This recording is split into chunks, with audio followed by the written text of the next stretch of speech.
Hey guys, welcome back to Kiwanna's Kitchen. I'm Kiwanna. In today's video, I'm going to share with you all on how I make fruit flavored lemonades using Torani syrup. Guys, when I say this lemonade is so good, it is just that. So, if you want to see how I make it the quick way, keep watching.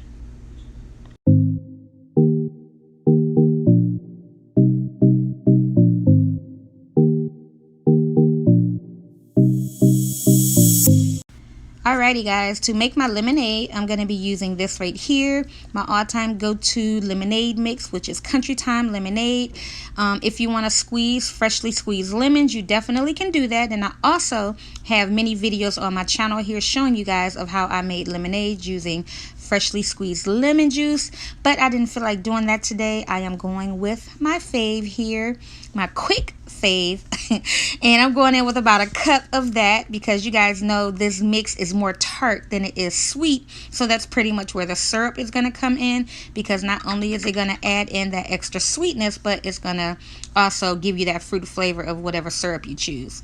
So now I'm adding in my bottled water. I just filled up the pitcher to where I wanted it, and I'm going to give it a good mix until it is well combined. Now if you guys are wondering what that powder is on my hand, I was trying to reach in for the little scoop that was in the lemonade mix, and it just got on my hand, so that's it. So now I got my cup of ice here, and we are going to fill it up, or fill it to where you want, okay?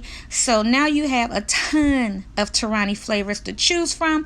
Like I said, my all-time go-to is guava. Well, I might not have said it, but lavender, creme de menthe. Now, no, don't knock it, guys. Whoever thought mint flavored lemonade would be so good, and especially that lavender, but they are, guys. They are really, really good. And that ginger lemongrass, oh my God, so good.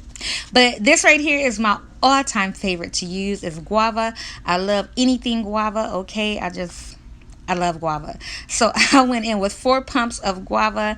I gave it a good mix, and you guys see it had that little slight tint to it. And guys, this is so good, okay? So good. So what I did also was top it off with a slice of lemon. I actually caught a bunch of lemons on sale at H-E-B. So what I did was I just bought a bunch and I froze them, cut them into slices. And guys, just a FYI for you guys, when you make your iced teas or your lemonades, these right here, frozen fruit, can actually act as little ice cubes to keep your drink cold a lot longer. Just a FYI. That's why I froze all of them, okay? So I went on ahead and I got one on top, and that's pretty much it. I went in with my straw, and that is it, guys, of me showing you of how I make my fruit flavored lemonade and what I use. If you guys enjoyed my video, please give my video a thumbs up, support my channel by subscribing, and until next time, you guys take care. Bye.